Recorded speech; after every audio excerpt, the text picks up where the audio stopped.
Don't think we are ignorant of what you'd done to the Garrison family, Aaron scoffed.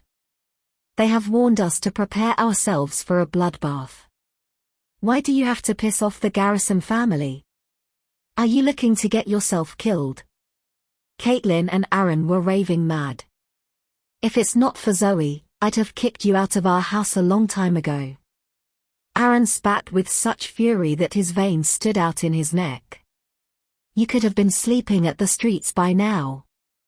Zoe did not want to aggravate the hostility of his parents towards Levi, but she felt Levi had acted too rashly as well. We were lucky to have Azure Dragon bail us out this time. But what about next time? Will we get lucky again? Who are you to step on the toes of the Garrison family? Caitlin glared at Levi with total contempt. You don't even have a place to stay on your own. Mum, Levi actually has the villa. Zoe was trying to explain to her mum that Levi had just got his villa back, but Caitlin cut her off abruptly. Don't give me that crap about his villa.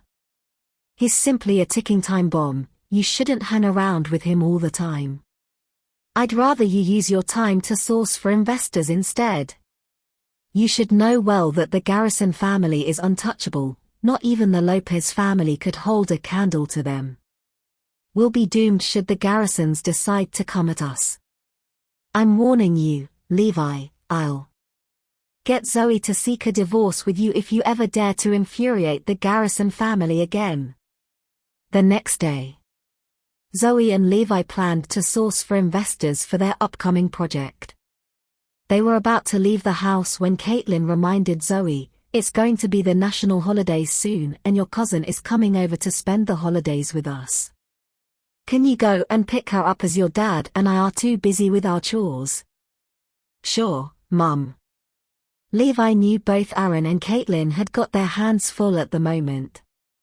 Caitlin worked in the hospital while Aaron had just started a small business. It was another frustrating day for Zoe.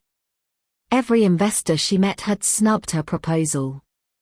However, Levi watched quietly without interfering. All he did was take down the names of those companies who had snubbed Zoe's proposal. The string of ill-luck days for Zoe had left her with no choice but to hold back her project as long as she could. Since she could not source the investments, she needed to kickstart her project. She was just 3 days away from the commencement date, as stipulated in the contract. It had definitely stressed Zoe to the extreme. Aaron and Caitlin were exasperated and wore a worried look on their faces. Don't be too worried, Mum, Dad. Levi gave a placid smile. I'm sure the investors would show up when the time comes. He said it with an air of confidence, since he knew he had made all the necessary arrangements. You should just keep your mouth shut. Aaron flared, of course it's easy for you to say that, since it's none of your business. Ding dong. The doorbell sounded. It surprised them to see Sean at their doorstep. It's good that you're all here, Uncle Aaron and Aunt Caitlin. Grandpa would like all of you to come for a family meeting tonight. Sean left promptly after he had relayed the message.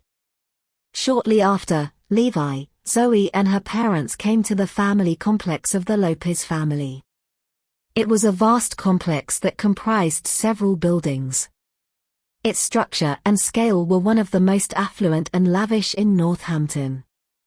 Zoe instantly felt animosity in the Lopez family's members' looks when they greeted her. It was as if she had just snatched away the love of their lives. It dawned on Zoe and her family that they were no longer seen as part of the Lopez family anymore. Now, they are seen as enemy who had taken their cake away and have it all to themselves. Come over here, Aaron and you guys. Take a seat. Harry and the rest of them greeted them with an unusual friendliness. How's your project going along, Zoe? Harry asked once everybody was seated. There's a major issue with the funding, Grandpa. Zoe sighed, we're just 3 days away from the commencement date, but I've yet to rope in investors for the project.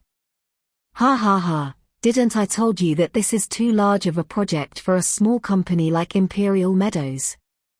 That's right, it's good to know your own limits. Don't act like some big guns when you're just nothing but a soft and limp fry. Everyone started to mock Zoe when they heard about her funding problem. Zoe and her family could only put up with their sarcasm in silence since she could find nothing to rebuke them. The lack of funding had now put her entire project into jeopardy.